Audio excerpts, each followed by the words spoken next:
सत श्री अकाल जी दा खालस टीवी देख रहे सारे दर्शकों का बहुत बहुत स्वागत है। पंजाब भारत और दुनिया भर के प्राइम टाइम दे विच मैं हरशरण कौर। अज दी खबरों दे विच सब तो अहम ते वड्डी खबर यही है कि कल नूं केंद्र नूं मिलण दिल्ली जाणगे किसान, पर किसान लीडर ना झुकणगे ना विकणगे। मंग उही रहेगी, तिन्ने कानून रद्द करो।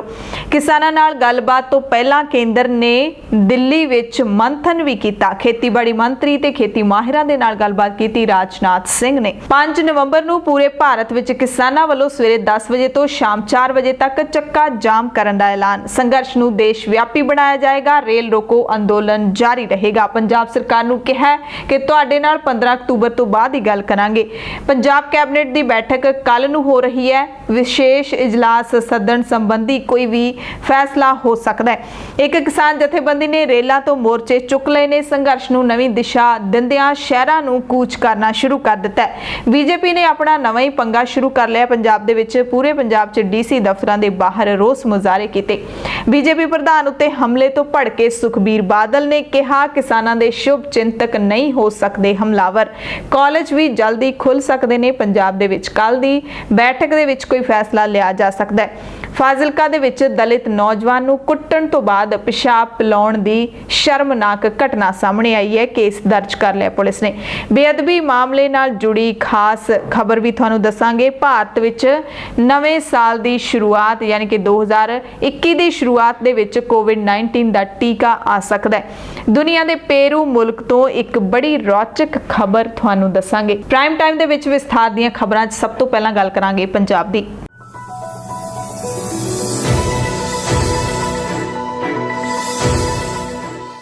पंजाब दीआं अहम खबरां दे विच सब तो वड्डी खबर यही है कि पंजाब दे किसानां ने केंद्र दा गलबात दा सद्दा कबूल कर लिया।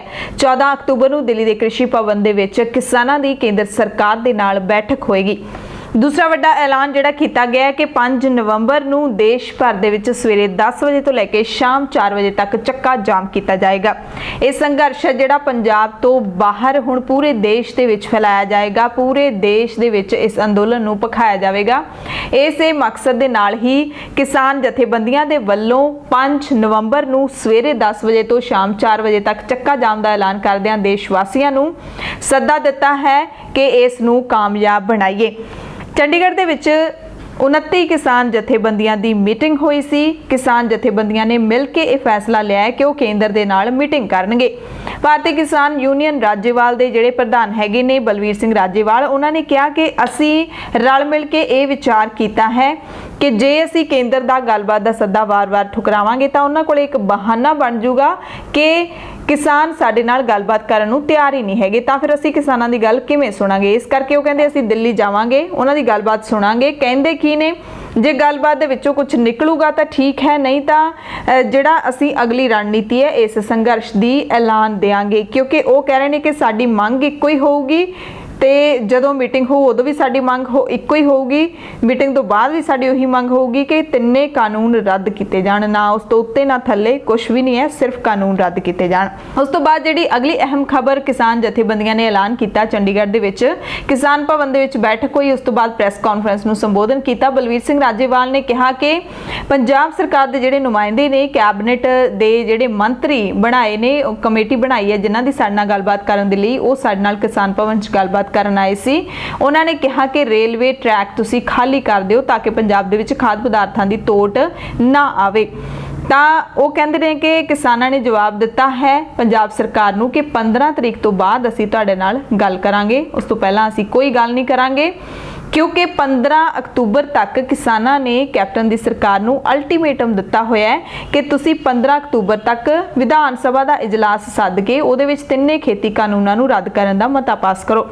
14 अक्तूबर नूं ही पंजाब कैबिनेट दी बैठक होनी है। तो उन्होंने कहा कि तुसीं 14 अक्तूबर दी बैठक दे विच इह जिहड़ा ऐलान कर दिओ कि कदों इजलास सद रहे हो ते कदों इह मते पास कर रहे हो कानून रद्द करन दे। सारे साडे जिहड़े नुमाइंदे ने जाणगे मीटिंग च, पर एक गलबात करन वास्ते एक 7 मैंबरी कमेटी बनाई है।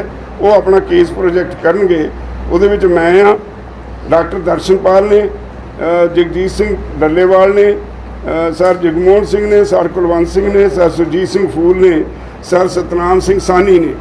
ये 7 मैंबरी कमेटी है जिहड़ी उत्थे गलबात करूगी ਜਾਵਾਂਗੇ ਅਸੀਂ ਸਾਰੇ ਦੇ ਸਾਰੇ। ਸੈਕਟਰੀ ਐਗਰੀਕਲਚਰ ਨੇ ਬੁਲਾਈ ਹੈ, ਉਹਨੇ ਇਸ ਵਾਰੀ ਕਿਹਾ ਵੀ ਪੰਜਾਬ 'ਚ ਕਿਸਾਨ ਅੰਦੋਲਨ ਚੱਲਦਾ ਹੈ, ਇਹਦੇ ਤੇ ਸਰਕਾਰ ਚਿੰਤਤ ਹੈ, ਉਹ ਤੁਹਾਡੇ ਨਾਲ ਗੱਲ ਕਰਨਾ ਚਾਹੁੰਦੀ ਹੈ, ਇਸ ਲਈ ਆਓ ਤੁਸੀਂ ਬੈਠ ਕੇ ਗੱਲ ਕਰੀਏ। ਅਸੀਂ ਇਸ ਲਈ ਜਾ ਰਹੇ ਹਾਂ ਭਈ ਜੇ ਅਸੀਂ ਬਾਰ-ਬਾਰ ਰਿਜੈਕਟ ਕਰਦੇ ਰਹੇ, ਉਹਨਾਂ ਨੇ ਕਹਿਣਾ ਜੀ ਇਹ ਗੱਲਬਾਤ ਕਰਨ ਲਈ ਤਿਆਰ ਨਹੀਂ, ਅਸੀਂ ਉਹਨਾਂ ਨੂੰ ਬਹਾਨਾ ਨਹੀਂ ਦੇਣਾ ਚਾਹੁੰਦੇ।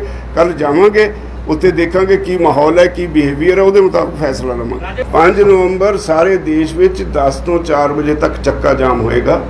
ਇਹ ਹਰਿਆਣੇ 'ਚ ਕੁਰੂਕਸ਼ੇਤਰ ਮੀਟਿੰਗ ਹੋਈ ਸੀ ਕੁਝ ਜਥੇਬੰਦੀਆਂ ਦੀ, ਉੱਥੇ ਕੁਝ ਸਾਰੇ ਸੂਬਿਆਂ ਤੋਂ ਆਈਆਂ ਸੀ ਜਥੇਬੰਦੀਆਂ, ਉੱਥੇ ਫੈਸਲਾ ਲਿਆ ਗਿਆ ਔਰ ਬਹੁਤ ਜਲਦੀ ਇਹਨੂੰ ਹੋਰ ਤੇਜ਼ ਕਰਨ ਵਾਸਤੇ ਅੰਦੋਲਨ ਨੂੰ ਅਸੀਂ ਇੱਥੇ ਜਾਂ ਦਿੱਲੀ ਇੱਕ ਜਗ੍ਹਾ ਸਾਰੇ ਦੇਸ਼ ਦੀਆਂ ਜਿੰਨੀਆਂ ਵੀ ਟੋਟਲ ਕਿਸਾਨ ਜਥੇਬੰਦੀਆਂ ਸਾਰੇ ਮਤਭੇਦ ਛੱਡ ਕੇ ਅਸੀਂ ਜਿਵੇਂ ਪੰਜਾਬ 'ਚ ਇਕੱਠੇ ਹੋਏ, ਅਸੀਂ ਸਾਰਿਆਂ ਨੂੰ ਇਕੱਠੇ ਕਰਕੇ ਸਾਰੇ ਦੇਸ਼ ਦਾ ਇੱਕ ਵੱਡਾ ਅੰਦੋਲਨ ਬਣਾਉਣ ਵੱਲ ਜਾ ਰਹੇ ਹਾਂ। ਪੰਜਾਬ ਸਰਕਾਰ ਨੇ ਕਿਹਾ ਵੀ ਰੇਲਾਂ ਨਾ ਰੋਕੋ, ਅਸੀਂ ਉਹਨਾਂ ਨੂੰ ਕਿਹਾ ਵੀ ਅਸੀਂ 15 ਤਰੀਕ ਨੂੰ ਮੀਟਿੰਗ ਹੋ, ਤੇ ਪਹਿਲਾਂ ਅਸੀਂ ਕੁਝ ਨਹੀਂ ਕਹਿ ਸਕਦੇ। ਅਸੀਂ ਇੱਕ ਸਵਾਲ ਉਹਨਾਂ ਤੇ ਕੀਤਾ ਵੀ ਤੁਹਾਡਾ ਸਾਡੇ ਨਾਲ ਵਾਅਦਾ ਸੀ 29 ਤਰੀਕ ਦੀ ਮੀਟਿੰਗ 'ਚ ਚੀਫ ਮਿਨਿਸਟਰ ਦਾ ਵੀ ਮੈਂ ਅਸੈਂਬਲੀ ਸੈਸ਼ਨ ਬੁਲਾਊਂ, ਉਹਦੇ ਵਿੱਚ ਫਿਰ ਅਸੀਂ ਕੋਈ ਨਵਾਂ ਕਾਨੂੰਨ ਲਿਆਵਾਂਗੇ। ਤੁਹਾਡੀ ਕੱਲ੍ਹ ਨੂੰ ਕੈਬਨਿਟ ਮੀਟਿੰਗ ਹੈ, ਉਹ ਲੈ ਆਓਗੇ, ਅਸੀਂ ਤੁਹਾਡਾ ਧੰਨਵਾਦ ਕਰਾਂਗੇ। ਜੇ ਨਹੀਂ ਤਾਂ ਫਿਰ ਜੋ ਅਸੀਂ ਬੀਜੇਪੀ ਬਾਰੇ ਫੈਸਲਾ ਕੀਤਾ, ਇਹ ਵੀ ਅਸੀਂ ਫੈਸਲਾ ਕੀਤਾ ਹੋਇਆ ਵੀ ਜੇ 15 ਤਰੀਕ ਤੱਕ ਤੁਸੀਂ ਨਹੀਂ ਕਰਦੇ ਤਾਂ ਜਿਵੇਂ ਅਸੀਂ ਬੀਜੇਪੀ ਦਾ ਤੇ ਰੇਲਵੇ ਸਟੇਸ਼ਨ ਬੰਦ, ਉਹਨਾਂ ਦੇ ਲੀਡਰਾਂ ਦਾ ਅਸੀਂ ਜੋ ਵਿਹਾਰ ਉਹਨਾਂ ਨਾਲ ਕਰਦੇ ਹਾਂ, ਉਹ ਅਸੀਂ ਕਾਂਗਰਸ ਵਾਲਿਆਂ ਦਾ ਵੀ ਫਿਰ ਕਰਾਂਗੇ। ਇਹ ਉਹਨਾਂ ਨੂੰ ਅੱਜ ਕਹਿ ਦਿੱਤਾ ਸੀ। ਸੋ ਕਿਸਾਨ ਪੂਰੀ ਤਰ੍ਹਾਂ ਦੇ ਨਾਲ ਡਟੇ ਹੋਏ ਨੇ। ਕੋਲੇ ਦੀ ਘਾਟ ਤੇ ਖਾਦ ਪਦਾਰਥਾਂ ਦੀ ਘਾਟ, ਇਸ ਦੇ ਸਵਾਲ ਦੇ ਵਿੱਚ ਵੀ ਕਿਸਾਨ ਲੀਡਰਾਂ ਨੇ ਜਵਾਬ ਦਿੱਤਾ ਕਿ ਪੰਜਾਬ ਸਰਕਾਰ ਜਾਣਬੁੱਝ ਕੇ ਸਾਡੇ ਸਿਰ ਦੇ ਉੱਤੇ ਮੜ ਰਹੀ ਹੈ ਤਾਂ ਕਿ ਸਾਡੇ ਸੰਘਰਸ਼ ਨੂੰ ਤਾਰਪੀਡੋ ਕੀਤਾ ਜਾ ਸਕੇ, ਸਾਡੇ ਸੰਘਰਸ਼ ਨੂੰ ਖਤਮ ਕੀਤਾ ਜਾ ਸਕੇ।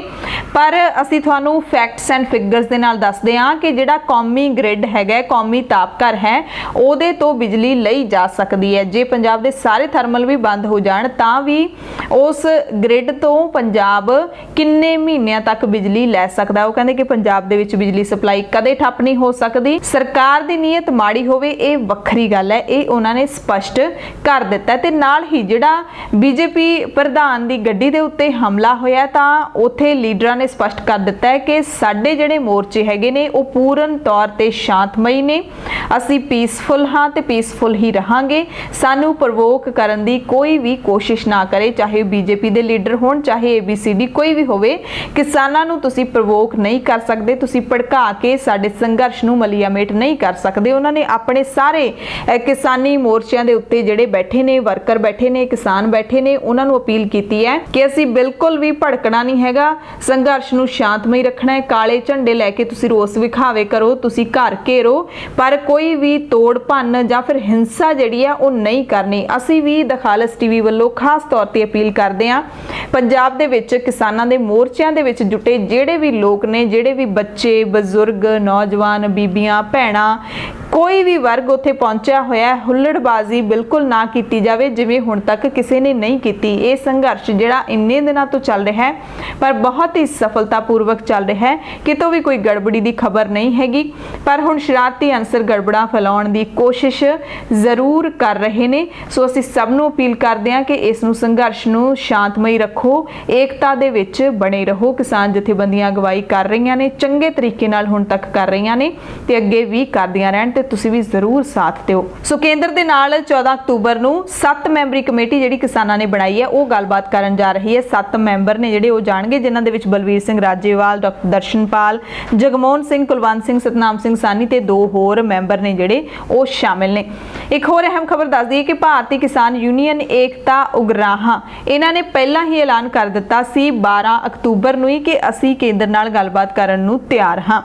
ਤੇ ਇਹਨਾਂ ਨੇ 13 ਅਕਤੂਬਰ ਨੂੰ ਵੀ ਚੰਡੀਗੜ੍ਹ ਦੇ ਵਿੱਚ ਜਿਹੜੀ ਕਿਸਾਨ ਭਵਨ 'ਚ ਕਿਸਾਨ ਜਥੇਬੰਦੀਆਂ ਦੀ ਬੈਠਕ ਹੋਈ ਸੀ ਉਸ ਦੇ ਵਿੱਚ ਵੀ ਹਿੱਸਾ ਨਹੀਂ ਲਿਆ। ਤੇ ਭਾਰਤੀ ਕਿਸਾਨ ਯੂਨੀਅਨ ਉਗਰਾਹਾਂ ਦੇ ਸੂਬਾ ਆਗੂ ਰੂਪ ਸਿੰਘ ਛੰਨਾ ਦੀ ਜਾਣਕਾਰੀ ਦੇ ਮੁਤਾਬਿਕ ਭਾਰਤੀ ਕਿਸਾਨ ਯੂਨੀਅਨ ਏਕਤਾ ਉਗਰਾਹਾਂ ਜਿਹੜੀ ਹੈ ਉਹ ਰੇਲਵੇ ਲਾਈਨਾਂ ਤੋਂ ਧਰਨੇ ਖਤਮ ਕਰਕੇ ਪੰਜਾਬ ਦੀਆਂ 10 ਥਾਵਾਂ ਦੇ ਉੱਤੇ 14 ਅਕਤੂਬਰ ਤੋਂ ਬੀਜੇਪੀ ਦੇ ਲੀਡਰਾਂ ਦਾ ਘਰਾਂ ਦਾ ਘਿਰਾਓ ਕਰਨਾ ਸ਼ੁਰੂ ਕਰੇਗੀ। ਰੇਲਵੇ ਲਾਈਨਾਂ ਉੱਤੇ ਹੋਰ ਜਥੇਬੰਦੀਆਂ ਦੇ ਧਰਨਿਆਂ ਦੇ ਵਿੱਚ ਉਹਨਾਂ ਦੇ ਕਾਰਕੁਨ ਸ਼ਮੂਲੀਅਤ ਕਰਦੇ ਰਹਿਣਗੇ। ਰਿਲਾਇੰਸ ਪੰਪਾਂ, ਸ਼ਾਪਿੰਗ ਮਾਲਸ ਤੇ ਟੋਲ ਪਲਾਜ਼ਿਆਂ ਤੇ ਲੱਗੇ ਧਰਨੇ ਉਸੇ ਤਰ੍ਹਾਂ ਜਾਰੀ ਰਹਿਣਗੇ। ਉਹ ਕਹਿੰਦੇ ਨੇ ਕਿ ਰੇਲਵੇ ਲਾਈਨਾਂ ਤੇ ਪਹਿਲਾਂ ਹੀ ਕਿਸਾਨ ਧਿਰਾਂ ਬੈਠੀਆਂ ਹੋਈਆਂ ਨੇ ਤੇ ਅਸੀਂ ਉਹਨਾਂ ਦੀ ਹਮਾਇਤ ਦੇ ਵਿੱਚ ਆ, ਸਮੇਂ-ਸਮੇਂ ਤੇ ਅਸੀਂ ਜਾਂਦੇ ਰਹਾਂਗੇ, ਪਰ ਹੁਣ ਅਸੀਂ ਸ਼ਹਿਰਾਂ ਦੇ ਵਿੱਚ ਵਧਣਾ ਚਾਹੁੰਦੇ ਹਾਂ। ਪਿੰਡਾਂ ਦੇ ਵਿੱਚੋਂ ਬੀਜੇਪੀ ਬੇਪਰਦ ਹੋ ਗਈ ਹੈ, ਪਰ ਸ਼ਹਿਰਾਂ ਦੇ ਵਿੱਚ ਹਾਲੇ ਬੀਜੇਪੀ ਲੁਕੀ ਬੈਠੀ ਹੈ ਤੇ ਅਸੀਂ ਹੁਣ ਸ਼ਹਿਰੀ ਲੋਕਾਂ ਨੂੰ ਜੋੜਾਂਗੇ, ਸ਼ਹਿਰੀ ਦੁਕਾਨਦਾਰਾਂ ਨੂੰ, ਮਜ਼ਦੂਰਾਂ ਨੂੰ ਇਸ ਸੰਘਰਸ਼ ਦੇ ਵਿੱਚ ਜੋੜਾਂਗੇ। ਅਗਲੀ ਖਬਰ ਮੋਗਾ ਤੋਂ ਹੈ, ਜਿੱਥੇ ਕਿਸਾਨ ਯੂਨੀਅਨ ਦੇ ਵੱਲੋਂ ਲਗਾਤਾਰ ਜਿਹੜੇ ਮੋਰਚੇ ਜਾਰੀ ਨੇ, ਰੋਸ ਮੁਜ਼ਾਹਰੇ ਜਾਰੀ ਨੇ। ਬੀਜੇਪੀ ਲੀਡਰਾਂ ਦੇ ਖਿਲਾਫ ਰੋਹ ਹੈ ਜਿਹੜਾ ਉਹ ਲਗਾਤਾਰ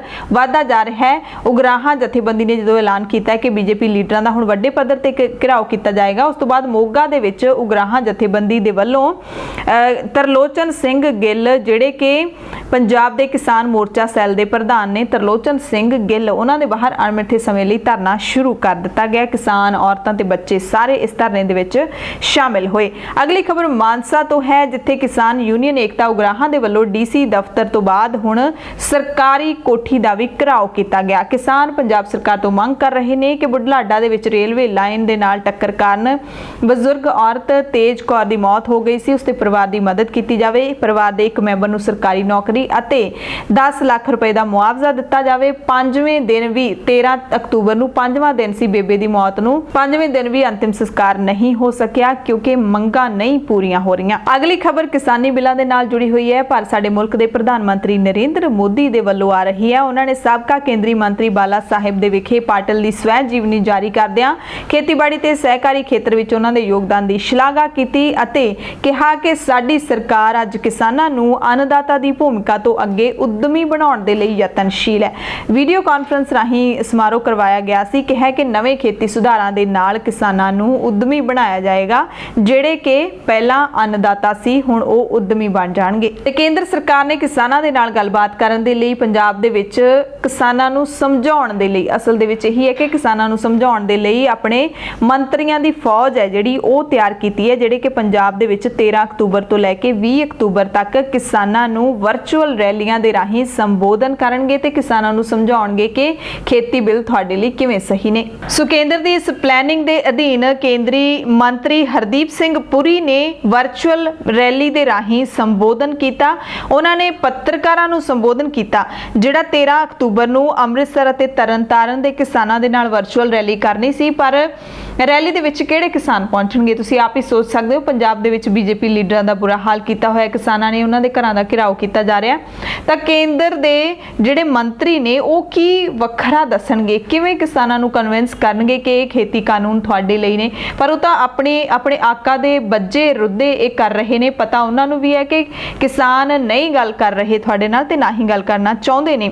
ਪੱਤਰਕਾਰਾਂ ਦੇ ਨਾਲ ਗੱਲਬਾਤ ਕੀਤੀ ਹਰਦੀਪ ਸਿੰਘ ਪੁਰੀ ਨੇ, ਉਹਨਾਂ ਨੇ ਕਿਹਾ ਕਿ ਰਾਜਸੀ ਪਾਰਟੀਆਂ ਦੇ ਵੱਲੋਂ ਖੇਤੀ ਬਿੱਲ ਨੂੰ ਲੈ ਕੇ ਕਿਸਾਨਾਂ ਦੇ ਵਿੱਚ ਭਰਮ ਪੈਦਾ ਕੀਤਾ ਜਾ ਰਿਹਾ ਹੈ ਤੇ ਕਿਸਾਨਾਂ ਦੇ ਅੰਦੋਲਨ ਦੀ ਆੜ ਦੇ ਵਿੱਚ ਕੁਝ ਲੋਕਾਂ ਦੇ ਵੱਲੋਂ ਹਿੰਸਾ ਵੀ ਫੈਲਾਈ ਜਾ ਰਹੀ ਹੈ, ਭੰਨ ਤੋੜ ਕੀਤੀ ਜਾ ਰਹੀ ਹੈ ਤੇ ਕਿਸਾਨਾਂ ਦੇ ਨਾਲ ਗੱਲਬਾਤ ਕਰਨ ਦੇ ਲਈ ਕੇਂਦਰ ਸਰਕਾਰ ਦੇ ਦਰਵਾਜ਼ੇ ਨੇ ਜਿਹੜੇ ਉਹ ਖੁੱਲੇ ਨੇ। ਇਹ ਕਿਹਾ ਹਰਦੀਪ ਸਿੰਘ ਪੁਰੀ ਨੇ।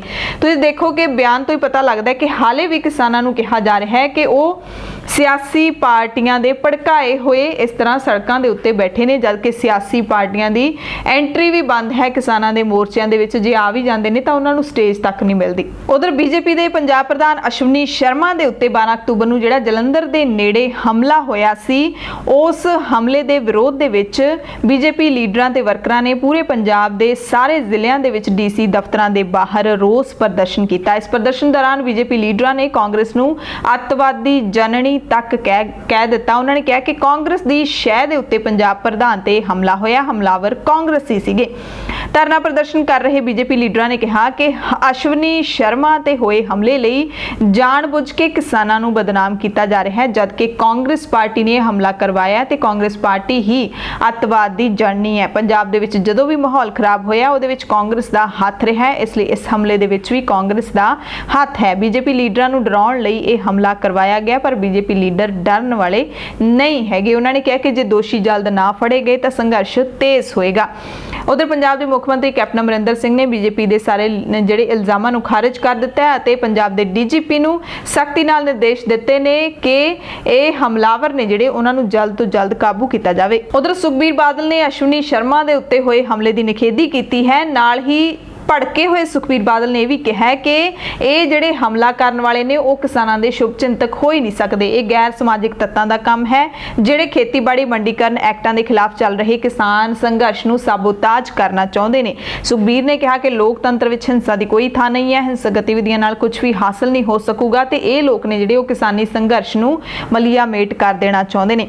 ਉਧਰ ਆਮ ਆਦਮੀ ਪਾਰਟੀ ਨੇ ਸੁਖਬੀਰ ਬਾਦਲ ਵੱਲੋਂ ਮੁੱਖ ਮੰਤਰੀ ਕੈਪਟਨ ਅਮਰਿੰਦਰ ਸਿੰਘ ਨੂੰ ਵਿਧਾਨ ਸਭਾ ਦਾ ਸੈਸ਼ਨ ਸੱਦਣ ਦੇ ਲਈ ਦਿੱਤਾ ਜਿਹੜਾ ਅਲਟੀਮੇਟਮ ਹੈ ਕਿ 7 ਦਿਨਾਂ ਦੇ ਵਿੱਚ ਜਾਂ ਤਾਂ ਸੈਸ਼ਨ ਸੱਦੋ ਜਾਂ ਫਿਰ ਅਸੀਂ ਤੁਹਾਡੀ ਕੋਠੀ ਦਾ ਘਿਰਾਓ ਕਰਾਂਗੇ, ਉਸ ਨੂੰ ਡਰਾਮਾ ਕਰਾਰ ਦਿੱਤਾ ਹੈ। ਹਰਪਾਲ ਸਿੰਘ ਚੀਮਾ ਨੇ ਕਿਹਾ ਕਿ ਬਾਦਲ ਪਰਿਵਾਰ ਅਜਿਹੇ ਹੱਥਕੰਡੇ ਵਰਤ ਕੇ ਸੂਬੇ ਦੇ ਵਿੱਚ ਆਪਣੀ ਗੁਆਚ ਚੁੱਕੀ ਸਿਆਸੀ ਜ਼ਮੀਨ ਨੂੰ ਲੱਭ ਰਿਹਾ ਹੈ। ਇਸ ਵਿੱਚ ਕਦੇ ਵੀ ਕਾਮਯਾਬ ਨਹੀਂ ਹੋ ਸਕਦੇ ਕਿਉਂਕਿ ਪੰਜਾਬ ਦੇ ਕਿਸਾਨਾਂ ਸਮੇਤ ਹਰ ਵਰਗ ਦੇ ਲੋਕ ਨੇ ਜਿਹੜੇ ਉਹ ਬਾਦਲ ਪਰਿਵਾਰ ਦੀਆਂ ਸਾਰੀਆਂ ਘਟੀਆ ਚਾਲਾਂ ਨੂੰ ਭਲੀ ਭਾਂਤ ਜਾਣ ਚੁੱਕੇ ਨੇ। ਬਾਦਲ ਪਰਿਵਾਰ ਨੇ ਹਮੇਸ਼ਾ ਸੂਬੇ ਦੇ ਕਿਸਾਨਾਂ, ਦਲਿਤਾਂ ਤੇ ਵਪਾਰੀਆਂ ਦੇ ਹਿੱਤਾਂ ਨੂੰ ਛਿੱਕੇ ਦੇ ਉੱਤੇ ਟੰਗ ਕੇ ਆਪਣੇ ਨਿੱਜੀ ਹਿੱਤਾਂ ਨੂੰ ਤਰਜੀਹ ਦਿੱਤੀ ਹੈ। ਜੇ ਆਪਾਂ ਇਸ ਪੱਖ ਦਾ, ਇਸ ਕਹਾਣੀ ਦਾ, ਇਸ ਜਿਹੜੇ ਪੂਰੇ ਵਿਦਰੋਹ ਦੀ ਕਹਾਣੀ ਹੈ ਉਸ ਦੀ ਹਕੀਕੀ ਤਸਵੀਰ ਦੇਖ ਲਈਏ ਤਾਂ ਅਕਾਲੀ ਦਲ ਨੇ ਚਾਹੇ ਲੇਟ ਦਿੱਤਾ ਪਰ ਉਹਨਾਂ ਦੀ ਜਿਹੜੀ ਕੇਂਦਰੀ ਮੰਤਰੀ ਨੇ ਕੇਂਦਰ ਦੀ ਵਜ਼ੀਰੀ ਤੋਂ ਅਸਤੀਫਾ ਦੇ ਦਿੱਤਾ ਤੇ ਉਹਨਾਂ ਨੇ ਗੱਠਜੋੜ ਵੀ ਤੋੜ ਦਿੱਤਾ ਹੈ। ਇੱਕ ਐਕਸ਼ਨ ਹੈ ਜਿਹੜਾ ਉਹ ਜ਼ਰੂਰ ਇਸ ਪਾਰਟੀ ਨੇ ਲਿਆ। ਹਾਲਾਂਕਿ ਇਲਜ਼ਾਮ ਲੱਗਦੇ ਰਹੇ ਨੇ ਕਿ ਹੁਣ ਤੱਕ ਉਹਨਾਂ ਨੇ ਲੋਕਾਂ ਦੇ ਹਿੱਤਾਂ ਦਾ ਧਿਆਨ ਨਹੀਂ ਰੱਖਿਆ, ਲੋਕਾਂ ਦੇ ਹਿੱਤਾਂ ਨੂੰ ਵੇਚਿਆ ਹੈ ਆਪਣੇ ਨਿੱਜੀ ਮੁਫਾਦਾਂ ਦੇ ਕਰਕੇ। ਅਗਲੀ ਖਬਰ ਹੈ ਬੇਅਦਬੀ ਦੀਆਂ ਘਟਨਾਵਾਂ ਦੇ ਨਾਲ ਜੁੜੀ ਹੋਈ। ਕਿੰਨਾ ਅਜੀਬ ਇਤਫਾਕ ਹੈ ਕਿ 5 ਸਾਲ ਪਹਿਲਾਂ 2015 ਦੇ ਵਿੱਚ 12 ਅਕਤੂਬਰ ਨੂੰ ਹੀ ਸ੍ਰੀ ਗੁਰੂ ਗ੍ਰੰਥ ਸਾਹਿਬ ਜੀ ਦੀ ਬੇਅਦਬੀ ਹੋਈ ਸੀ, ਘੋਰ ਬੇਅਦਬੀ ਹੋਈ ਸੀ ਫਰੀਦਕੋਟ ਦੇ ਪਿੰਡ ਬਰਗਾੜੀ ਦੇ ਵਿੱਚ। ਉਸ ਤੋਂ 5 ਸਾਲ ਬਾਅਦ ਸ੍ਰੀ ਫਤਿਹਗੜ੍ਹ ਸਾਹਿਬ ਦੇ ਵਿੱਚ 12 ਅਕਤੂਬਰ ਨੂੰ 2 ਪਿੰਡਾਂ ਦੇ ਵਿੱਚ ਜੱਲਾ ਤੇ ਤਰਖਾਣ ਮਾਜਰਾ ਦੇ ਵਿੱਚ ਬੇਅਦਬੀ ਹੋ ਜਾਂਦੀ ਹੈ। ਬਹੁਤ ਹੀ ਘਿਨਾਉਣੀ ਹਰਕਤ ਬੇਅਦਬੀ ਦੀ ਜਿਹੜੀ ਉਹ ਕੀਤੀ ਜਾਂਦੀ ਹੈ।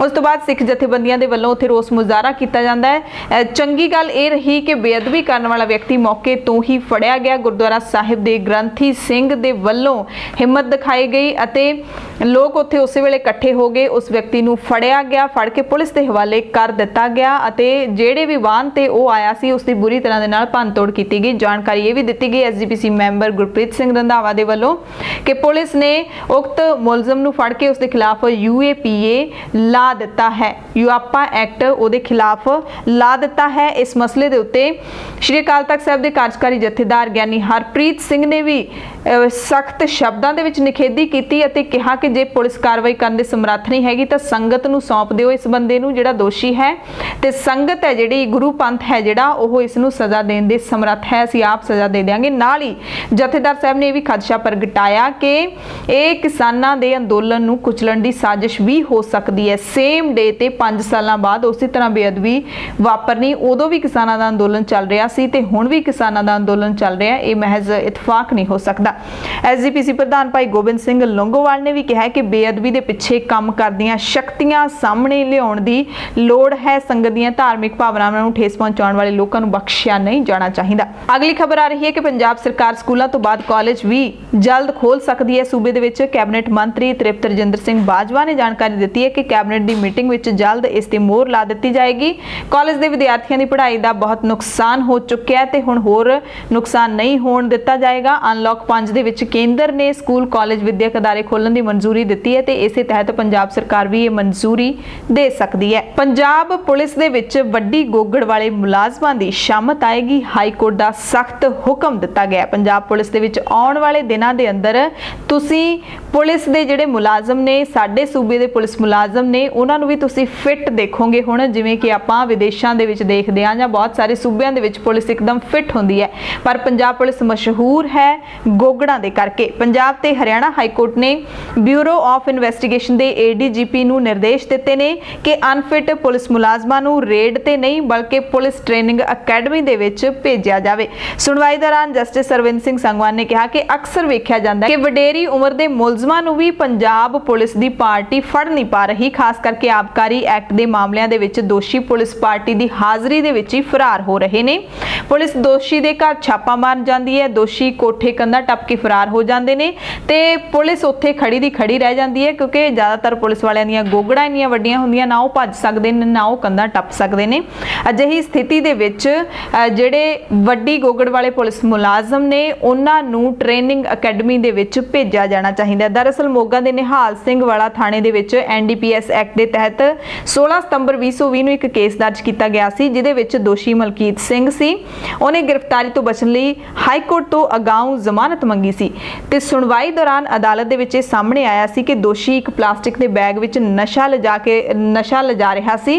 ਪੁਲਿਸ ਪਾਰਟੀ ਨੂੰ ਵੇਖਦਿਆਂ ਉਹਨੇ ਬੈਗ ਸੁੱਟ ਦਿੱਤਾ ਤੇ ਮੌਕੇ ਤੋਂ ਫਰਾਰ ਹੋ ਗਿਆ ਸੀ। ਉਸ ਤੋਂ ਬਾਅਦ ਇਹ ਮਾਮਲਾ ਧਿਆਨ ਦੇ ਵਿੱਚ ਆਇਆ ਕਿ ਪੰਜਾਬ ਪੁਲਿਸ ਭੱਜ ਕਿਉਂ ਨਹੀਂ ਸਕਦੀ। ਹਾਈ ਕੋਰਟ ਨੇ ADGP ਨੂੰ ਹਦਾਇਤ ਦਿੱਤੀ ਹੈ ਕਿ ਉਹ ਸੂਚੀ ਬਣਾਉਣ ਜਿੱਥੇ ਮੁਲਜ਼ਮ ਆਬਕਾਰੀ ਮਾਮਲੇ ਸਮੇਤ ਪੁਲਿਸ ਦੀ ਹਾਜ਼ਰੀ ਵਿੱਚ ਫਰਾਰ ਹੋ ਗਏ ਨੇ। ਉਸ ਤੋਂ ਬਾਅਦ ਵੱਧ ਵਜ਼ਨ ਵਾਲੇ ਪੁਲਿਸ ਕਰਮਚਾਰੀਆਂ ਨੂੰ ਡਾਕਟਰਾਂ ਦੀ ਟੀਮ ਦੀ ਨਿਗਰਾਨੀ ਦੇ ਹੇਠ ਪੁਲਿਸ ਸਿਖਲਾਈ ਅਕੈਡਮੀ ਦੇ ਵਿੱਚ 3 ਮਹੀਨੇ ਦੀ ਸਖਤ ਸਰੀਰਕ ਸਿਖਲਾਈ ਹੈ ਜਿਹੜੀ ਉਹਦਾ ਸੈਸ਼ਨ ਦਿੱਤਾ ਜਾਵੇ। ਅਗਲੀ ਖਬਰ ਫਾਜ਼ਿਲਕਾ ਤੋਂ ਹੈ, ਜਿੱਥੋਂ ਦੀ ਮੁੱਖ ਅਨਾਜ ਮੰਡੀ ਦੇ ਵਿੱਚ ਲਿਫਟਿੰਗ ਦੇ ਵਿਵਾਦ ਕਾਰਨ ਫਾਜ਼ਿਲਕਾ ਫਿਰੋਜ਼ਪੁਰ ਰੋਡ ਦੇ ਉੱਤੇ ਪਿੰਡ ਚਾਂਦਮਾਰੀ ਦੇ ਨੇੜੇ ਗੋਲੀਆਂ ਚੱਲੀਆਂ। ਮੰਡੀ 'ਚ ਝੋਨੇ ਦੀ ਲਿਫਟਿੰਗ ਕਾਰਨ ਬਾਹਰੋਂ ਟਰੱਕ ਆ ਰਹੇ ਸੀ। ਜਦੋਂ ਟਰੱਕ ਫਾਜ਼ਿਲਕਾ ਫਿਰੋਜ਼ਪੁਰ ਰੋਡ ਤੇ ਪਿੰਡ ਚਾਂਦਮਾਰੀ ਦੇ ਨੇੜੇ ਪਹੁੰਚੇ ਤਾਂ ਕੁਝ ਵਿਅਕਤੀਆਂ ਦੇ ਵੱਲੋਂ ਟਰੱਕ ਚਾਲਕਾਂ ਨੂੰ ਅੱਗੇ ਜਾਣ ਤੋਂ ਰੋਕਿਆ ਗਿਆ, ਵਿਵਾਦ ਹੋ ਗਿਆ ਤੇ ਕੁਝ ਵਿਅਕਤੀ ਆਪਸ ਵਿੱਚ ਉਲਝ ਗਏ, ਹਵਾਈ ਫਾਇਰ ਕੀਤੇ ਗਏ। ਪੁਲਿਸ ਮੌਕੇ ਤੇ ਪਹੁੰਚ ਗਈ ਤੇ ਜਾਂਚ ਜਾਰੀ ਕਹਿਣ ਦੀ ਗੱਲ ਕੀਤੀ। ਅਗਲੀ ਖਬਰ ਵੀ ਫਾਜ਼ਿਲਕਾ ਤੋਂ ਹੈ, ਜਿੱਥੋਂ ਬਹੁਤ ਹੀ ਸ਼ਰਮਸਾਰ ਕਰਨ ਵਾਲੀ ਘਟਨਾ ਵਾਪਰੀ ਹੈ। ਪਿੰਡ ਚੱਕ ਜਾਨੀਸਰ ਦੇ ਵਿੱਚ ਦਲਿਤ ਨੌਜਵਾਨ ਨੂੰ ਕੁਝ ਹੋਰ ਨੌਜਵਾਨਾਂ ਨੇ ਪਹਿਲਾਂ ਮਾਰ ਕੁਟਾਈ ਕੀਤੀ, ਫਿਰ ਕਥਿਤ ਤੌਰ ਤੇ ਪਿਸ਼ਾਬ ਪਿਉਣ ਦਾ ਮਾਮਲਾ ਸਾਹਮਣੇ ਆਇਆ। ਪੀੜਤ ਦਲਿਤ ਨੌਜਵਾਨ ਨੂੰ ਜਲਾਲਾਬਾਦ ਦੇ ਸਿਵਲ ਹਸਪਤਾਲ ਵਿੱਚ ਦਾਖਲ ਕਰਵਾਇਆ ਗਿਆ ਤੇ ਮਾਮਲਾ ਵੀ ਦਰਜ ਕਰ ਲਿਆ। ਚੱਕ ਜਾਨੀਸਰ ਦੇ ਦਲਿਤ ਨੌਜਵਾਨ ਦੀ ਪਿੰਡ ਦੇ ਕੁਝ ਨੌਜਵਾਨਾਂ ਨੇ ਬੁਰੀ ਤਰ੍ਹਾਂ ਮਾਰ-ਕੁੱਟ ਕੀਤੀ, ਸਗੋਂ ਉਸ ਨੂੰ ਕਥਿਤ ਤੌਰ ਤੇ ਪਿਸ਼ਾਬ ਵੀ ਪਿਆਇਆ ਗਿਆ। ਨੌਜਵਾਨ ਪਿੰਡ ਮਦਰਸਾ ਜ਼ਿਲ੍ਹਾ ਸ੍ਰੀ ਮੁਕਤਸਰ ਸਾਹਿਬ ਦਾ ਰਹਿਣ ਵਾਲਾ ਹੈ। ਚੱਕ ਜਾਨੀਸਰ 'ਚ ਆਪਣੇ ਭਰਾ ਨੂੰ ਮਿਲਣ ਗਿਆ ਸੀ। ਪਿੰਡ ਪਹੁੰਚਿਆ ਤਾਂ ਰਾਤ ਨੂੰ ਕੁਝ ਨਸ਼ੇ 'ਚ ਧੁੱਤ ਨੌਜਵਾਨਾਂ ਨੇ ਉਸ ਨੂੰ ਅਣਜਾਣ ਤੇ ਚੋਰ ਸਮਝ ਕੇ ਫੜ ਲਿਆ ਤੇ ਮਾਰ ਕੁਟਾਈ ਕੀਤੀ। ਧਰਮਸ਼ਾਲਾ ਦੇ ਵਿੱਚ ਲਿਜਾ ਕੇ ਉਸ ਨੂੰ ਪਿਸ਼ਾਬ ਵੀ ਪਿਆਇਆ ਤੇ ਉਹਦੀ ਵੀਡੀਓ ਵੀ ਵਾਇਰਲ ਹੋਈ ਹੈ। ਅਗਲੀ ਖਬਰ ਸਾਹਿਬਜ਼ਾਦਾ ਅਜੀਤ ਸਿੰਘ ਨਗਰ ਮੋਹਾਲੀ ਤੋਂ ਹੈ, ਜਿੱਥੇ ਪੰਜਾਬ ਪੁਲਿਸ ਦੇ ਸਟੇਟ ਸਪੈਸ਼ਲ ਆਪਰੇਸ਼ਨ ਸੈੱਲ ਦੇ ਵੱਲੋਂ ਗੈਂਗਸਟਰ ਬਲਜੀਤ ਚੌਧਰੀ ਤੇ ਉਸਦੇ 2 ਸਾਥੀਆਂ ਗੁਰਪ੍ਰੀਤ ਸਿੰਘ ਪੰਮਾ ਤੇ ਵਿਕਾਸ ਕੁਮਾਰ ਨੂੰ ਗ੍ਰਿਫਤਾਰ ਕੀਤਾ ਗਿਆ। ਇਹਨਾਂ ਦੇ ਖਿਲਾਫ ਵੱਖ-ਵੱਖ ਥਾਣਿਆਂ ਦੇ ਵਿੱਚ ਕਈ ਅਪਰਾਧਿਕ ਮਾਮਲੇ ਦਰਜ ਨੇ। ਡੈਮੋਕ੍ਰੈਟਿਕ ਟੀਚਰਸ ਫਰੰਟ ਦੇ ਵੱਲੋਂ ਸਿੱਖਿਆ ਮੰਤਰੀ ਪੰਜਾਬ ਜਿਹੜੇ ਵਿਜੇਂਦਰ ਸਿੰਗਲਾ ਨੇ ਉਹਨਾਂ ਨੂੰ ਪਿਛਲੇ ਸਾਲ ਦਸੰਬਰ ਮਹੀਨੇ ਵਿੱਚ ਹੋਈ ਮੀਟਿੰਗ ਦੇ ਫੈਸਲਿਆਂ ਨੂੰ ਲਾਗੂ ਨਾ ਕਰਨ ਅਤੇ ਅਧਿਆਪਕਾਂ ਤੇ ਸਕੂਲਾਂ ਨਾਲ ਸੰਬੰਧਿਤ ਹੋਰ ਮੰਗਾਂ ਨੂੰ ਲੈ ਕੇ ਵੱਡੇ ਗਰੁੱਪ ਦੇ ਵਿੱਚ ਜਾ ਕੇ ਰੋਸ ਪੱਤਰ ਸੌਂਪਿਆ ਜਾਵੇਗਾ 16 ਅਕਤੂਬਰ ਨੂੰ। ਰੋਸ ਦੀ ਭਾਵਨਾ ਇਹਨਾਂ ਅਧਿਆਪਕਾਂ ਦੇ ਵਿੱਚ ਹੈ। ਉਹਨਾਂ ਨੇ ਦੱਸਿਆ ਕਿ ਅਧਿਆਪਕਾਂ ਦੀਆਂ ਮੰਗਾਂ ਨੇ, ਅਲੱਗ-ਅਲੱਗ ਜਿਹੜੇ ਅਧਿਆਪਕ ਨੇ ਉਹਨਾਂ ਦੀਆਂ ਮੰਗਾਂ ਨੇ IERT, EGS, AIE, STR, IEV, special educator, SLA, ਸਿੱਖਿਆ ਪ੍ਰੋਵਾਈਡਰ, ਦਫ਼ਤਰੀ ਮੁਲਾਜ਼ਮ, ਮਿਡ ਡੇ ਮੀਲ ਮੈਨੇਜਰ, ਮੈਰੀਟੋਰੀਅਸ ਸਕੂਲਾਂ ਦੇ ਮੁਲਾਜ਼ਮ, ਬਹੁਤ ਸਾਰੇ ਵਰਗ ਨੇ ਜਿਨ੍ਹਾਂ ਦੀਆਂ ਮੰਗਾਂ ਹਾਲੇ ਤੱਕ ਪੂਰੀਆਂ ਨਹੀਂ ਕੀਤੀਆਂ ਗਈਆਂ। ਸ਼੍ਰੋਮਣੀ ਗੁਰਦੁਆਰਾ ਪ੍ਰਬੰਧਕ ਕਮੇਟੀ ਦੀਆਂ ਚੋਣਾਂ ਨੂੰ ਲੈ ਕੇ ਜਿੱਥੇ ਚਰਚਾ ਚੱਲ ਰਹੀ ਹੈ ਕਿ ਜਲਦ ਹੋ ਸਕਦੀਆਂ ਨੇ, ਨੋਟੀਫਿਕੇਸ਼ਨ ਕਿਸੇ ਵੀ ਵੇਲੇ ਆ ਸਕਦਾ ਹੈ, ਤਾਂ ਉਧਰ ਦਿੱਲੀ ਸਿੱਖ ਗੁਰਦੁਆਰਾ ਪ੍ਰਬੰਧਕ ਕਮੇਟੀ ਦੀਆਂ ਚੋਣਾਂ ਨੂੰ ਲੈ ਕੇ ਵੀ ਫੈਸਲਾ ਆ ਗਿਆ। ਦਿੱਲੀ ਹਾਈ ਕੋਰਟ ਨੇ ਐਲਾਨ ਕਰ ਦਿੱਤਾ ਹੈ ਕਿ ਦਿੱਲੀ ਕਮੇਟੀ ਦੀਆਂ ਜਿਹੜੀਆਂ ਚੋਣਾਂ ਨੇ ਅਪ੍ਰੈਲ 2021 ਤੱਕ ਕਰਵਾਈਆਂ ਜਾਣ, ਯਾਨੀ ਕਿ ਹੁਣ ਦਿੱਲੀ ਦੇ ਵਿੱਚ ਵੀ ਚੋਣਾਂ ਦੀ ਪ੍ਰਕਿਰਿਆ ਸ਼ੁਰੂ ਹੋ ਜਾਏਗੀ ਤੇ ਅਪ੍ਰੈਲ 2021 ਤੱਕ ਚੋਣਾਂ ਹੋ ਜਾਣਗੀਆਂ। ਜਿਹੜੀਆਂ ਸ਼੍ਰੋਮਣੀ ਗੁਰਦੁਆਰਾ ਪ੍ਰਬੰਧਕ ਕਮੇਟੀ ਦੀਆਂ ਚੋਣਾਂ ਨੇ ਉਹ ਆਸ ਜਤਾਈ ਜਾ ਰਹੀ ਹੈ ਕਿ ਜੂਨ, ਜੁਲਾਈ, ਅਗਸਤ ਮਹੀਨੇ ਤੱਕ 2021 ਤੱਕ ਹੋ ਜਾਣਗੀਆਂ।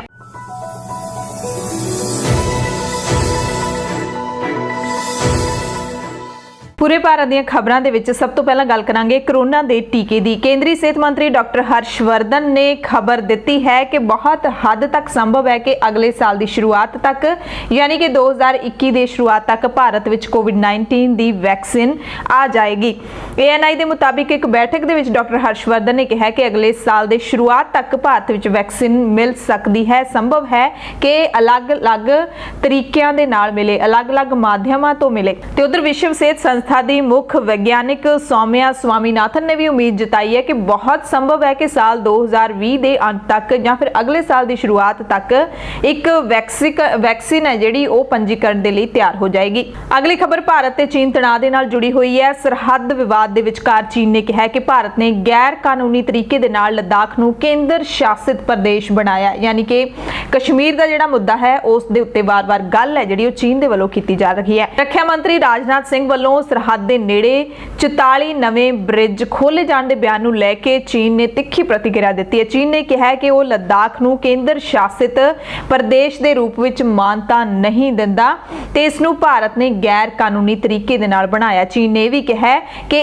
इस इलाके दे विच इंफ्रास्ट्रक्चर निर्माण का असीं विरोध करते हाँ। इहदे नाल ही चीन के विदेश मंत्रालय के बुलारे झाओ लिजियान ने सरहद के उत्ते इंफ्रास्ट्रक्चर डेवलपमेंट नूं दोवें पक्षां दे विच तणाव दा वड्डा कारण दस्सिया। चाओ ने भारत वालों लद्दाख इलाके ते अरुणाचल प्रदेश विच 8-8 ब्रिज शुरू किए जाने नूं लैके प्रतिक्रिया दी है।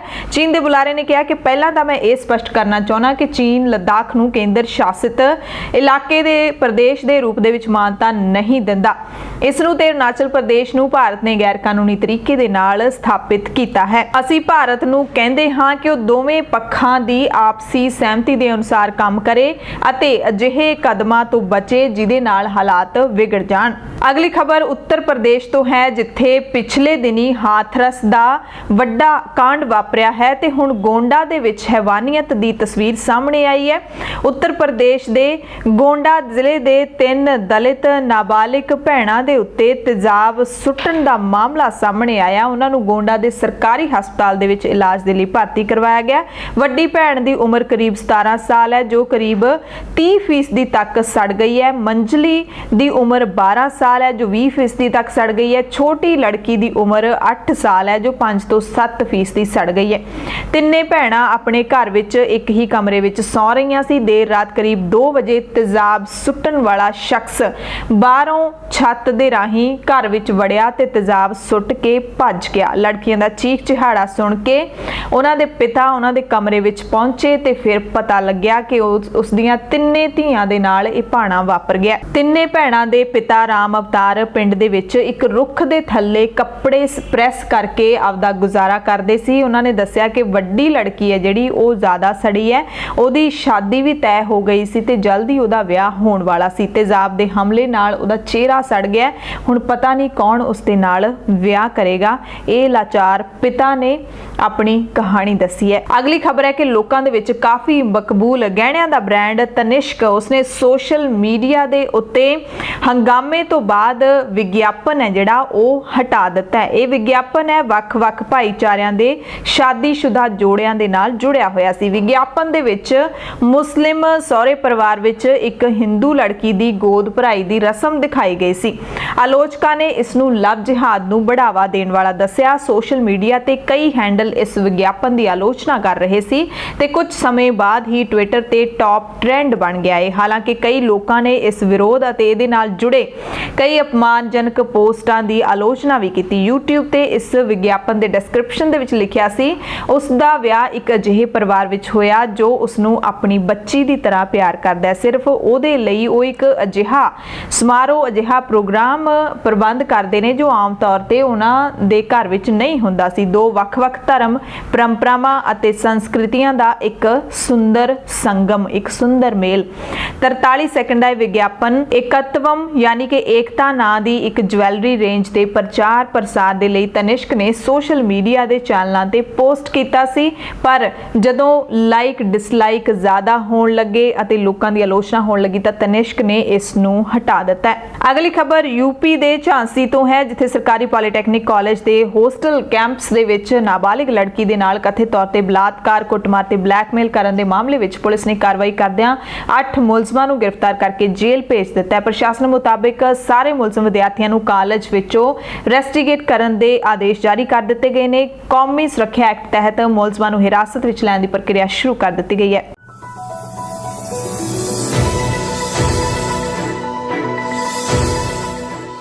ਪੂਰੀ ਦੁਨੀਆ ਦੀਆਂ ਖਬਰਾਂ ਦੇ ਵਿੱਚ ਸਭ ਤੋਂ ਪਹਿਲਾਂ ਤੁਹਾਨੂੰ ਲੈ ਕੇ ਚੱਲਦੇ ਹਾਂ ਪੇਰੂ ਦੀ ਖਬਰ ਵੱਲ, ਜਿੱਥੋਂ ਬੜੀ ਰੌਚਕ ਖਬਰ ਆ ਰਹੀ ਹੈ। ਪੇਰੂ ਦੇ ਵਿੱਚ ਇੱਕ ਅਜਿਹਾ ਯਾਤਰੀ ਸਥਾਨ ਹੈ ਜਿੱਥੇ ਸਿਰਫ ਇੱਕ ਹੀ ਵਿਅਕਤੀ ਨੂੰ ਜਾਣ ਦੀ ਆਗਿਆ ਦਿੱਤੀ ਗਈ ਹੈ ਕੋਰੋਨਾ ਵਾਇਰਸ ਦੀ ਮਹਾਮਾਰੀ ਤੋਂ ਬਾਅਦ। ਮਹਾਮਾਰੀ ਕਾਰਨ ਦੇਸ਼ ਵਿੱਚ ਫਸੇ ਇੱਕ ਜਾਪਾਨੀ ਵਿਅਕਤੀ ਨੇ ਦੱਸਿਆ ਕਿ ਪੇਰੂ ਦਾ ਸਭ ਤੋਂ ਪ੍ਰਸਿੱਧ ਜਿਹੜਾ ਯਾਤਰੀ ਸਥਾਨ ਮਾਚੂ ਪਿਚੂ ਹੈ, ਉਹ ਕੋਰੋਨਾ ਵਾਇਰਸ ਲਾਕਡਾਊਨ ਖਤਮ ਹੋਣ ਤੋਂ ਬਾਅਦ ਮਹੀਨਿਆਂ ਬਾਅਦ ਫਿਰ ਤੋਂ ਖੋਲ੍ਹਿਆ ਗਿਆ, ਪਰ ਸਿਰਫ ਇੱਕ ਟੂਰਿਸਟ ਦੇ ਲਈ। ਜੇਸੀ ਕਾਤਿਆਮਾ ਨੇ ਆਪਣੇ ਇੰਸਟਾਗ੍ਰam ਅਕਾਊਂਟ ਤੇ ਸੁਨਸਾਨ ਥਾਂ ਤੇ ਖੁਦ ਦੀਆਂ ਤਸਵੀਰਾਂ ਦੇ ਨਾਲ ਪੋਸਟ ਕੀਤਾ ਹੈ। ਪ੍ਰਿਥਵੀ ਤੇ ਪਹਿਲਾ ਵਿਅਕਤੀ ਜੋ ਲਾਕਡਾਊਨ ਤੋਂ ਬਾਅਦ ਮਾਚੂ ਪਿਚੂ ਲਈ ਗਿਆ ਉਹ ਮੈਂ ਹਾਂ। ਉਹਨਾਂ ਨੇ ਕੁਸਕੋ ਦੇ ਸਥਾਨਕ ਟੂਰਿਜ਼ਮ ਅਥਾਰਟੀ ਫੇਸਬੁੱਕ ਪੇਜ ਤੇ ਪੋਸਟ ਕੀਤੇ ਗਏ ਇੱਕ ਵੀਡੀਓ ਦੇ ਵਿੱਚ ਇਹ ਵੀ ਦੱਸਿਆ ਕਿ ਇਹ ਅਸਲ ਦੇ ਵਿੱਚ ਬਹੁਤ ਹੀ ਅਦਭੁਤ ਹੈ, ਧੰਨਵਾਦ। ਸਥਾਨਕ ਮੀਡੀਆ ਨੇ ਅਸਲ ਦੇ ਵਿੱਚ ਖਬਰਾਂ ਦਿਖਾਈਆਂ ਸੀ ਕਿ ਜਾਪਾਨ ਤੋਂ ਆਇਆ ਇਹ ਵਿਅਕਤੀ ਕੁਝ ਦਿਨਾਂ ਦੇ ਲਈ ਘੁੰਮਣ ਆਇਆ ਸੀ ਪੇਰੂ, ਪਰ ਜਦੋਂ ਲਾਕਡਾਊਨ ਲੱਗ ਗਿਆ, ਐਮਰਜੈਂਸੀ ਦਾ ਐਲਾਨ ਕਰ ਦਿੱਤਾ ਗਿਆ, ਉੱਥੇ ਹੀ ਫਸ ਗਿਆ। ਇਹ ਖਬਰਾਂ ਹੌਲੀ-ਹੌਲੀ ਟੂਰਿਜ਼ਮ ਇੰਡਸਟਰੀ ਤੱਕ ਵੀ ਪਹੁੰਚ ਗਈਆਂ ਤੇ ਉੱਥੋਂ ਦੇ ਸਥਾਨਕ ਟੂਰਿਜ਼ਮ ਨੇ ਕਾਤਿਆਮਾ ਨੂੰ ਸਪੈਸ਼ਲ ਤੌਰ ਤੇ ਮਾਚੂ ਪਿਚੂ ਜਾਣ ਦੀ ਇਜਾਜ਼ਤ ਦਿੱਤੀ। ਸਿਰਫ ਇੱਕ ਵਿਅਕਤੀ ਦੇ ਲਈ ਇਹ ਯਾਤਰੀ ਸਥਲ ਹੈ ਜਿਹੜਾ ਉਹ ਖੋਲ੍ਹਿਆ ਗਿਆ। ਇੰਸਟਾਗ੍ਰam ਅਕਾਊਂਟ ਤੇ ਕਾਤਿਆਮਾ ਨੇ ਲਿਖਿਆ ਕਿ ਮੈਂ ਸੋਚਿਆ ਸੀ ਕਿ ਮੈਂ ਨਹੀਂ ਜਾ ਪਾਉਂਗਾ, ਪਰ ਤੁਹਾਡੇ ਸਾਰਿਆਂ ਦਾ ਧੰਨਵਾਦ ਜਿਨ੍ਹਾਂ ਨੇ ਸਰਕਾਰ ਨੂੰ ਗੁਹਾਰ ਲਾਈ ਤੇ ਮੈਨੂੰ ਇਹ ਸੁਪਰ ਸਪੈਸ਼ਲ ਮੌਕਾ ਦਿੱਤਾ ਗਿਆ। ਮਾਚੂ ਪਿਚੂ ਇੰਕਾ ਸਾਮਰਾਜ ਦੀ ਸਭ ਤੋਂ ਪੁਰਾਣੀ ਵਿਰਾਸਤ ਹੈ। ਖਬਰ ਅਮਰੀਕਾ ਤੋਂ ਹੈ, ਜਿੱਥੇ ਟਵਿੱਟਰ ਨੇ ਅਮਰੀਕੀ ਰਾਸ਼ਟਰਪਤੀ ਡੋਨਾਲਡ ਟਰੰਪ ਦੇ ਵੱਲੋਂ ਕੋਰੋਨਾ ਵਾਇਰਸ ਤੋਂ ਇਮਿਊਨ ਹੋਣ ਬਾਰੇ ਕੀਤੇ ਗਏ ਟਵੀਟ ਨੂੰ ਅੱਗੇ ਸ਼ੇਅਰ ਕਰਨ ਤੇ ਰੋਕ ਦਿੱਤਾ ਹੈ। ਟਵਿੱਟਰ ਦਾ ਮੰਨਣਾ ਹੈ ਕਿ ਇਸ ਦੇ ਨਾਲ ਕੋਰੋਨਾ ਵਾਇਰਸ ਬਾਰੇ ਗੁੰਮਰਾਹਕੁਨ ਜਾਣਕਾਰੀ ਸਾਂਝੀ ਕਰਨ ਦੇ ਨਿਯਮਾਂ ਦੀ ਉਲੰਘਣਾ ਹੋਈ ਹੈ। ਟਰੰਪ ਨੇ ਟਵੀਟ ਦੇ ਵਿੱਚ ਲਿਖਿਆ ਸੀ ਕਿ ਵਾਈਟ ਹਾਊਸ ਦੇ ਡਾਕਟਰਾਂ ਮੁਤਾਬਿਕ ਮੈਨੂੰ ਹੁਣ ਕੋਰੋਨਾ ਨਹੀਂ ਹੋ ਸਕਦਾ, ਨਾ ਹੀ ਅੱਗੇ ਫੈਲਾ ਸਕਦਾ। ਇਹ ਜਾਣ ਕੇ ਬਹੁਤ ਖੁਸ਼ੀ ਹੋਈ ਹੈ। ਅਗਲੀ ਖਬਰ ਚੀਨ ਤੋਂ ਹੈ, ਜਿੱਥੇ ਚੀਨ ਦੀ ਆਰਥਿਕਤਾ ਹੁਣ ਕੋਰੋਨਾ ਵਾਇਰਸ ਮਹਾਮਾਰੀ ਦੇ ਪ੍ਰਭਾਵਾਂ ਤੋਂ ਕਾਫੀ ਹੱਦ ਤੱਕ ਉੱਭਰ ਗਈ ਹੈ। ਸਤੰਬਰ ਵਿੱਚ ਚੀਨ ਦੇ ਵਪਾਰਿਕ ਅੰਕੜੇ ਕਾਫੀ ਚੰਗੇ ਰਹੇ ਨੇ। ਕਸਟਮ ਵਿਭਾਗ ਨੇ ਜਾਣਕਾਰੀ ਦਿੱਤੀ ਹੈ ਅੱਜ। ਅੰਕੜਿਆਂ ਦੇ ਮੁਤਾਬਿਕ ਸਤੰਬਰ ਦੇ ਵਿੱਚ ਚੀਨ ਦੀ ਬਰਾਮਦ ਯਾਨੀ ਕਿ ਐਕਸਪੋਰਟ 9.9% ਵੱਧ ਕੇ 239.8 ਅਰਬ ਡਾਲਰ ਹੋ ਗਈ ਹੈ। ਇਹ ਬਰਾਮਦ ਅਗਸਤ ਦੇ ਵਿੱਚ 9.5% ਸੀ ਤੇ ਦਰਾਮਦ ਹੈ ਜਿਹੜੀ ਉਹ ਸਤੰਬਰ ਦੇ ਵਿੱਚ 13.2% ਵੱਧ ਕੇ 202.8 ਅਰਬ ਡਾਲਰ ਤੇ ਪਹੁੰਚ ਗਈ ਹੈ। ਅਗਸਤ ਦੇ ਵਿੱਚ ਚੀਨ ਦੀ ਦਰਾਮਦ ਵਿੱਚ 2.1% ਦੀ ਗਿਰਾਵਟ ਆਈ ਹੈ। ਅਗਲੀ ਖਬਰ ਵੀ ਅਮਰੀਕਾ ਤੋਂ ਹੈ, ਜਿੱਥੋਂ ਦੀ ਮਸ਼ਹੂਰ ਕੰਪਨੀ ਜੌਨਸਨ ਐਂਡ ਜੌਨਸਨ ਨੇ ਆਪਣਾ ਕੋਰੋਨਾ ਵਾਇਰਸ ਦਾ ਜਿਹੜਾ ਟ੍ਰਾਇਲ ਹੈ ਉਹ ਰੋਕ ਦਿੱਤਾ ਹੈ। ਕੋਰੋਨਾ ਵਾਇਰਸ ਦੀ ਵੈਕਸੀਨ ਦਾ ਜਾਣਕਾਰੀ ਮਿਲੀ ਹੈ ਕਿ ਜਿਹੜਾ ਸ਼ਖਸ ਇਸ ਵੈਕਸੀਨ ਦੇ ਲਈ ਟ੍ਰਾਇਲ ਦੇ ਰਿਹਾ ਸੀ ਉਸ ਨੂੰ ਕਈ ਹੋਰ ਬਿਮਾਰੀਆਂ ਵੀ ਲੱਗ ਗਈਆਂ, ਜਿਸ ਦੇ ਕਾਰਨ ਕੰਪਨੀ ਨੂੰ ਇਹ ਟ੍ਰਾਇਲ ਰੋਕਣਾ ਪਿਆ।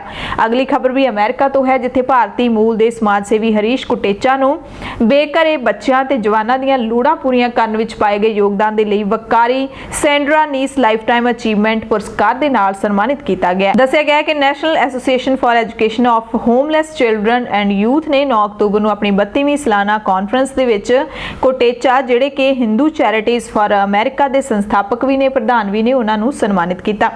ਅਗਲੀ ਖਬਰ ਉਹਨਾਂ ਦੋ ਮੁਲਕਾਂ ਦੀ ਹੈ ਜਿਨ੍ਹਾਂ ਦੇ ਵਿੱਚ ਜੰਗ ਛਿੜਿਆ ਹੋਇਆ। ਅਰਮੀਨੀਆ ਤੇ ਅਜ਼ਰਬਾਈਜਾਨ ਨੇ ਅਸ਼ਾਂਤ ਖਿੱਤੇ ਨਾਗੋਰਨੋ ਕਾਰਾਬਾਖ 'ਚ ਹੋਏ ਹਮਲਿਆਂ ਦੇ ਲਈ ਇੱਕ ਦੂਜੇ ਦੇ ਉੱਤੇ ਗੋਲੀਬੰਦੀ ਦੇ ਸਮਝੌਤੇ ਦੀ ਉਲੰਘਣਾ ਕਰਨ ਦੇ ਦੋਸ਼ ਲਾਏ ਨੇ। ਰੂਸ ਨੇ ਪਹਿਲ ਕਰਦਿਆਂ ਦੋਵੇਂ ਮੁਲਕਾਂ ਦੇ ਵਿੱਚ ਚੱਲ ਰਹੀ ਜੰਗ ਨੂੰ ਖਤਮ ਕਰਾਉਣ ਦੇ ਇਰਾਦੇ ਦੇ ਨਾਲ ਗੋਲੀਬੰਦੀ ਦੇ ਸਮਝੌਤੇ ਦੇ ਲਈ ਵਿਚੋਲਗੀ ਕੀਤੀ ਸੀ। ਗੋਲੀਬੰਦੀ ਹੈ ਜਿਹੜੀ ਉਹ ਸ਼ਨੀਵਾਰ ਤੋਂ ਲਾਗੂ ਹੋ ਗਈ ਸੀ, ਪਰ ਹੁਣ ਮੁੜ ਤੋਂ ਦੋਵੇਂ ਮੁਲਕਾਂ ਨੇ ਇੱਕ ਦੂਸਰੇ ਦੇ ਉੱਤੇ ਗੋਲੀਬੰਦੀ ਤੋੜਨ ਦੇ ਇਲਜ਼ਾਮ ਲਾਏ ਨੇ। ਅਗਲੀ ਖਬਰ ਭਾਰਤੀ ਵਿਦੇਸ਼ ਮੰਤਰਾਲੇ ਨੇ ਜਾਣਕਾਰੀ ਦਿੱਤੀ ਹੈ ਕਿ ਲੀਬੀਆ ਦੇ ਵਿੱਚ ਪਿਛਲੇ ਮਹੀਨੇ ਜੋ 7 ਭਾਰਤੀ ਅਗਵਾ ਕੀਤੇ ਗਏ ਸੀ ਉਹ ਹੁਣ ਲੀਬੀਆ ਸਰਕਾਰ ਦੇ ਵੱਲੋਂ ਛੱਡ ਦਿੱਤੇ ਗਏ ਨੇ। ਇਹ ਸਾਰੇ ਆਂਧਰਾ ਪ੍ਰਦੇਸ਼, ਬਿਹਾਰ, ਗੁਜਰਾਤ ਤੇ ਉੱਤਰ ਪ੍ਰਦੇਸ਼ ਦੇ ਨਾਲ ਸੰਬੰਧਿਤ ਨੇ, ਜਿਹੜੇ ਕਿ ਅਸ਼ਵੈਰਿਫ ਦੇ ਵਿੱਚ 14 ਸਤੰਬਰ ਨੂੰ ਅਗਵਾ ਕਰ ਲਏ ਗਏ ਸੀ, ਉਸ ਵਕਤ ਜਦੋਂ ਇਹ ਭਾਰਤ ਲਈ ਜਹਾਜ਼ ਫੜਨ ਵਾਸਤੇ ਤ੍ਰਿਪੋਲੀ ਹਵਾਈ ਅੱਡੇ ਜਾ ਰਹੇ ਸੀ। ਵਿਦੇਸ਼ ਮੰਤਰਾਲੇ ਨੇ ਜਾਣਕਾਰੀ ਦਿੱਤੀ ਹੈ ਕਿ ਹੁਣ ਇਹਨਾਂ ਸਾਰਿਆਂ ਨੂੰ ਛੱਡ ਦਿੱਤਾ ਗਿਆ ਹੈ ਤੇ ਇਹ ਭਾਰਤੀ ਇੱਥੇ ਤੇਲ ਸਪਲਾਈ ਤੇ ਉਸਾਰੀ ਦੀ ਕੰਪਨੀਆਂ ਦੇ ਵਿੱਚ ਕੰਮ ਕਰਦੇ ਸੀ। ਅਗਲੀ ਖਬਰ ਬੰਗਲਾਦੇਸ਼ ਤੋਂ ਹੈ, ਜਿੱਥੇ ਕੈਬਨਿਟ ਦੇ ਵੱਲੋਂ ਜਬਰ ਜਨਾਹ ਦੇ ਕੇਸਾਂ ਦੇ ਵਿੱਚ ਮੌਤ ਦੀ ਸਜ਼ਾ ਨੂੰ ਮਨਜ਼ੂਰੀ ਦੇ ਦਿੱਤੀ ਗਈ ਹੈ। ਸਰਕਾਰ ਦੇ ਵੱਲੋਂ ਇਹ ਫੈਸਲਾ ਜਿਨਸੀ ਸ਼ੋਸ਼ਣ ਦੀਆਂ ਤਾਜ਼ਾ ਘਟਨਾਵਾਂ ਦੇ ਮਗਰੋਂ ਫੈਲੇ ਰੋਹ ਤੋਂ ਬਾਅਦ ਲਿਆ ਗਿਆ। ਇਹਨਾਂ ਕੇਸਾਂ ਦੇ ਵਿੱਚ ਪਹਿਲਾਂ ਵੱਧ ਤੋਂ ਵੱਧ ਉਮਰ ਕੈਦ ਦੀ ਸਜ਼ਾ ਨਿਰਧਾਰਿਤ ਸੀ ਤੇ ਹੁਣ ਵੱਧ ਤੋਂ ਵੱਧ ਸਜ਼ਾ ਮੌਤ ਦੀ ਸਜ਼ਾ ਹੋ ਸਕਦੀ ਹੈ। ਪੰਜਾਬ, ਭਾਰਤ ਅਤੇ ਦੁਨੀਆ ਭਰ ਦੇ ਪ੍ਰਾਈਮ ਟਾਈਮ ਦੇ ਵਿੱਚ ਤੁਹਾਡੇ ਸਭ ਤੋਂ ਇਜਾਜ਼ਤ ਚਾਹੁੰਦੇ ਆ। ਤੁਸੀਂ ਸਾਰੇ ਆਪਣਾ ਧਿਆਨ ਰੱਖਿਓ, ਲੋੜਵੰਦਾਂ ਦੀ ਮਦਦ ਕਰਦੇ ਰਹੋ। ਕਿਸਾਨਾਂ ਦੇ ਸੰਘਰਸ਼ ਦੇ ਵਿੱਚ ਜਿੰਨਾ ਵੀ ਯੋਗਦਾਨ ਪਾ ਸਕਦੇ ਹੋ ਜ਼ਰੂਰ ਪਾਓ। ਅਫਵਾਹਾਂ ਤੋਂ ਜ਼ਰੂਰ ਦੂਰ ਰਹੋ। ਕਿਸਾਨਾਂ ਦੇ ਸੰਘਰਸ਼ ਦੇ ਨਾਲ ਜੁੜੀਆਂ ਜੇ ਕੋਈ ਗਲਤ ਜਾਣਕਾਰੀਆਂ ਫੈਲਾਈਆਂ ਜਾਂਦੀਆਂ ਨੇ ਉਹਨਾਂ ਤੋਂ ਦੂਰ ਰਹੋ ਤੇ ਦੂਸਰਿਆਂ ਨੂੰ ਵੀ ਬਚਣ ਦੇ ਲਈ ਪ੍ਰੇਰਿਤ ਕਰਦੇ ਰਹੋ। ਧਰਨਿਆਂ ਦੇ ਵਿੱਚ, ਮੋਰਚਿਆਂ ਦੇ ਵਿੱਚ ਜੇ ਤੁਸੀਂ ਮਾੜਾ ਮੋਟਾ ਟਾਈਮ ਕੱਢ ਸਕਦੇ ਹੋ ਤਾਂ ਜ਼ਰੂਰ ਜਾਓ। ਧੰਨਵਾਦ।